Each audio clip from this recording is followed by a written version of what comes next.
Friends, welcome to JK சமையல். இன்றைக்கி நம்ம கோதுமை அல்வா செய்யலாம். அதற்கு என்னென்ன தேவையான பொருட்களையும் இப்போ பார்த்துடலாம். அதற்கு ஒரு கப் அளவுக்கு கோதுமை எடுத்துக்கோங்க. நம்ம எடுக்கிற அதே கப் அளவுக்கு 2 கப் அளவுக்கு சுகரு. நம்ம எடுத்து வச்சுருக்க அதே கப்பில் 3/4 கப் அளவுக்கு நெய், கொஞ்சம் முந்திரி பருப்பு, 6 ஏலக்காய், அது கூட சுகர் 1 ஸ்பூன் போட்டு மிக்சியில் அரைச்சி வச்ச பவுட்ரு இது. இந்த பொருள் மட்டும்தான் வந்து நம்ம கோதுமை அல்வா செய்கிறதுக்கு தேவையான பொருட்கள். இப்போ நம்ம எப்படி செய்யலான்றதை பற்றி பார்க்கலாம்.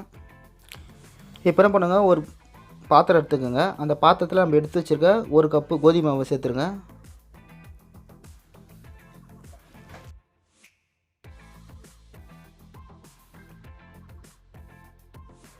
நம்ம மாவு எடுத்து வச்சுருக்க அதே கப்புலேயே ஒரு 3 கப் அளவு தண்ணியை சேர்த்து மாவு கரைங்க. மாவு வந்து நல்லா தண்ணியாக இருக்கணும், நல்லா பிசைஞ்சு கரைங்க.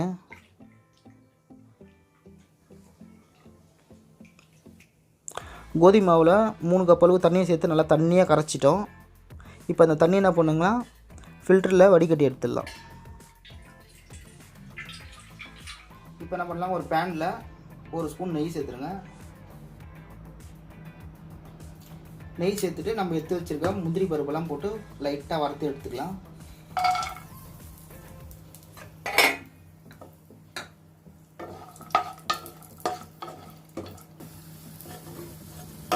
இந்த அளவுக்கு லைட்டாக வறுத்தாலே போதும்.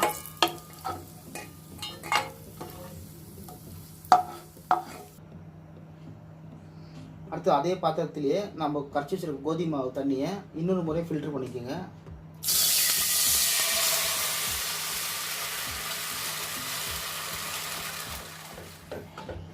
ஒரு 15 மினிட்ஸ் வரைக்கும் நம்ம வந்து இதே போல் கிண்டினே இருங்க.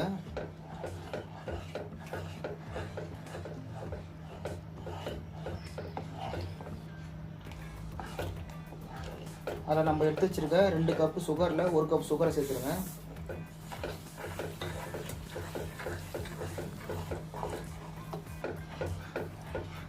ரெண்டாவது கப்லேயும் வந்து கொஞ்சமாக சேர்த்துக்குங்க. ஏன்னா பாதி சுகர் வந்து நம்ம அல்வாவுக்கு வந்து நம்ம வந்து ஃபுட் கலர் எதுவுமே சேர்க்க போகிறது கிடையாது. நம்ம கேரமலைஸ் பண்ணி தான் செய்ய போகிறோம். அதனால் 1/2 கப் அளவுக்கு சர்க்கரையை தனியாக எடுத்து வச்சுருங்க. இப்போ நம்ம கேரமலைஸ் பண்ணிக்கலாம். சுகரில் நம்ம எடுத்து வச்சுருக்க பேலன்ஸு 1/2 கப்பு சுகரை எடுத்துக்கோங்க. இதில் ஒரு 1/4 கப் அளவுக்கு தண்ணியை சேர்த்துக்குங்க. இந்த தண்ணியில் நம்ம போட்ட சர்க்கரை வந்து நல்லா கரைஞ்சி ப்ரௌன் கலரில் வர அளவுக்கு நல்லா கிண்டிகிட்டே இருங்க. இப்போ பாருங்கள், சுகர் தண்ணியெலாம் நல்லா ட்ரை ஆகி நல்லா ப்ரௌன் கலரில் வந்துடுச்சு. கேரமலைஸ் இப்போ ரெடி ஆகிடுச்சு. இப்போ பாருங்கள், நல்லா கெட்டி பதத்துக்கு இருக்குது. நம்ம இதை விடாமல் கிண்டிக்கிட்டே இருக்கணும். நம்ம விட்டுட்டோன்னா கொஞ்சம் கட்டி கட்டியாக வர ஆரம்பிச்சிடும். அதால் தான் நம்ம வந்து கரண்டி போட்டு கிண்டிக்கிட்டே இருக்கணும். நம்ம எடுத்து வச்சுருக்க 3/4 கப் நெய்யில் கொஞ்சம் கொஞ்சமாக நெய்யை எடுத்து கரண்டியில் கிண்டி விட்டுனே இருங்க.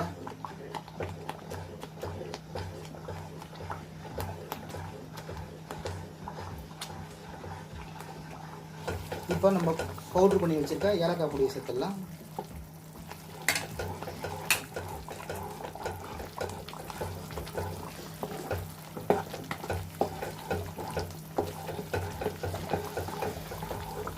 இந்த கோதுமை அல்வாவில் நம்ம செய்கிறதே வந்து ரொம்ப முக்கியமானது. விடாமல் இந்த மாதிரி கரண்டியில் கிண்டிக்கிட்டே இருக்கணும். இப்போ திரும்பவும் ஒரு 2 ஸ்பூன் நெய்யை சேருங்க. அதாவது மொத்த நெய்யும் காலி ஆகிடணும். அந்த அளவுக்கு அப்பப்போ கொஞ்சம் கொஞ்சமாக சேர்த்து சேர்த்து கிண்டி விட்டுனே இருக்கணும்.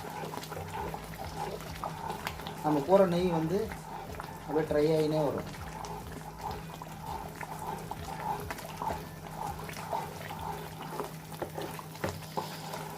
எப்போவுமே எந்த அல்வா செஞ்சாலும் இந்த மாதிரி ஒரு நான்ஸ்டிக் பாத்திரத்தில் செய்யுங்க.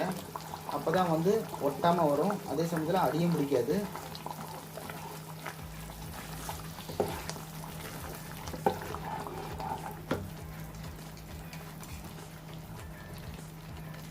அடுத்து அதே போல் கொஞ்சம் கொஞ்சமாக நெய் சேர்த்துருங்க. சேர்த்து கிண்டி விட்டுனே இருங்க. கிட்டத்தட்ட இப்போயே ஒரு 80% கிட்ட அல்வா ரெடி ஆகிடுச்சு. இன்னும் கொஞ்சம் நேரத்தில் ரெடி ஆகிடும் அல்வா. அதாவது நல்லா ஃபுல்லாக ட்ரை ஆகி நல்லா கட்டியான பதத்துக்கு வரணும். அந்தளவுக்கு நம்ம இடைவிடாமல் கரண்டியில் கிண்டிக்கினே இருக்கணும்.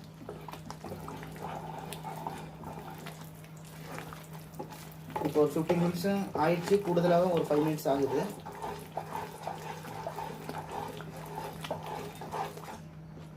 இப்போ நம்ம எடுத்து வச்சுருக்க எல்லா நெய்யுமே வந்து பேலன்ஸு ஃபுல்லாக சேர்த்துருங்க.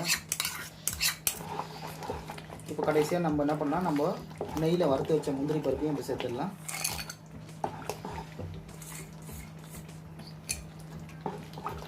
சேர்த்து நல்லா மிக்ஸ் பண்ணி விடுங்க.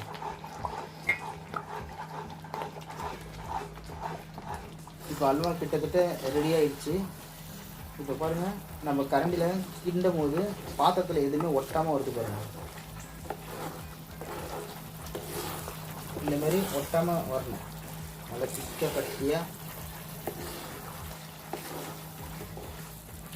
அவ்வளோதாங்க, நம்மளுடைய கோதுமை மாவு வச்சு செய்யக்கூடிய கோதுமை அல்வா ரெடி ஆகிடுச்சு.